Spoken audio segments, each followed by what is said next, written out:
Hello friends! Yesterday I informed you about the new attack on the naval base in Sevastopol, in which a Potlio TK-1 radar station was destroyed. And the Russian landing ships were damaged, which, surprisingly, were still anchored in the bay despite the constant attacks by Ukrainian forces. Unfortunately, the video is degraded for operational security reasons, but we can still see some invaders standing on the bridge of the Yamal, watching as the night falls upon them. That's what you call having front row seats for the fireworks show. They could have carried out the same evacuation maneuver as this fellow from the Z infantry. They say it's better for people to say he ran away than that he was demilitarized here. Not like this pair, who apparently had much less situational awareness than their other two comrades. The defenders also released footage of the destruction of an AN-26 cargo plane that was hit at the left wing route and was ready to take off at the Kacha Airfield on the Crimean Peninsula. This was last December. In the same raid, an acquisition radar for S-300 and S-400 anti-aircraft batteries, housed in a protective capsule, and a component of the advanced NIVOM early warning radar system were also used. The Ukrainian Special Unit Primary, or Phantoms, carried out the attacks, successfully evading Russian air defenses. The destroyed transport plane was carrying spare parts for the 318th Independent Mixed Aviation Regiment, which operates AN-26B-12 aircraft and K-27 helicopters at the base, so it was ordered to be intercepted. In this footage, we see a pair of FP-1 strategic attack drones from the Ukrainian company Firepoint, operating deep in Russia's Samara region, which is about 1,000 kilometers from the border. Remarkably, the raiders execute evasive maneuvers at low altitude as they near their target. This shows they are now in contact with their operators, a major shift from just weeks ago when they made straight-line attack runs, making them easier targets.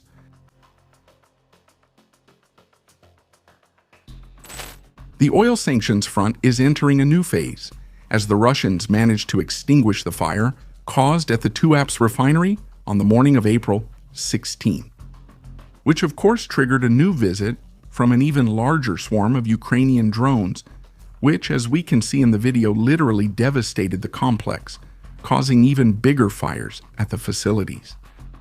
As a reference point, here we have a photograph of the facilities during the day versus how they looked last night. Insisto que solo falta que pongan en esos mosquitos parlantes que toque la carga de las Valquirias antes de atacar. Sería Aircraft, a Su-27 fighter bomber from the Ukrainian Air Force, carried out a precision airstrike with GBU-62 JDAM-ER guided bombs supplied by the United States against Russian infantry positions in abandoned buildings in Rodinsk or Vlastodonetsk. This village, located north of the contested city of Pokrovsk, remains a critical point in the Horde's offensive. In that sector, where they have repeatedly tried to advance, launching assaults near Rodinsk, Vilitsk, and surrounding settlements to put pressure on Ukrainian defenses and logistical routes. The defenders' air forces are constantly active on this front, inflicting casualties through constant bombardment of key positions held by the invaders, such as this agricultural building, where they had set up a logistics base near the front. On the ground front, on April 18, operators from the 414th Magyar Birds Brigade, working in coordination with the 412th Nemesis Brigade, carried out a precision strike against a Russian heavy multiple rocket launcher, TOS-1A, on the Zaporizhzhia front. In the footage, we see how a reconnaissance drone begins to track the movement of the vehicle, which was changing position, accompanied by at least 3 additional transport vehicles. Once the movement stops, an attack drone is launched to eliminate the threat, hitting it squarely on its side.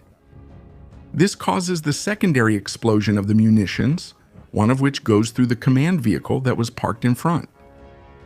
One more round is launched, but the crew manages to control the fire, after which they make a strategic withdrawal from the position.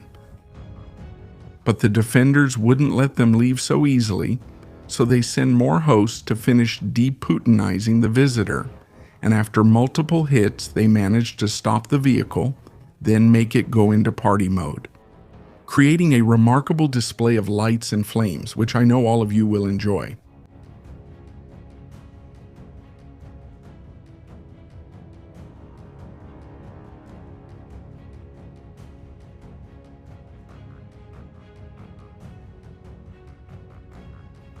The mission warranted a comment from Commander Robert Magyar Brovdi, who highlighted the effective teamwork between the two brigades to track and neutralize a high-value target, despite the invaders' attempts to escape with it after it was damaged.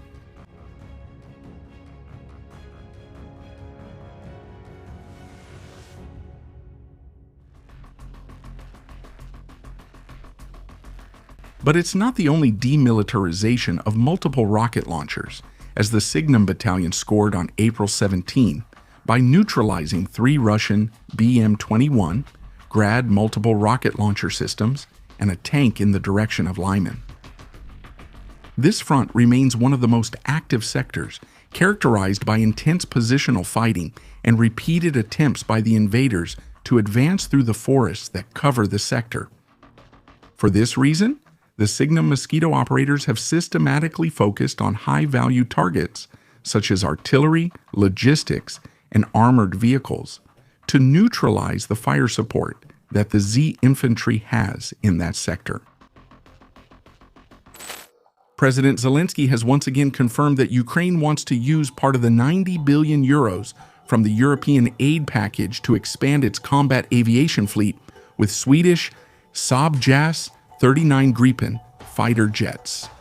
As further confirmation, he also reported that pilot training on the Gripen will begin shortly, and the delivery of the first fighter jets is expected to take place this year, which will likely be the Charlie and Delta versions that Sweden is retiring.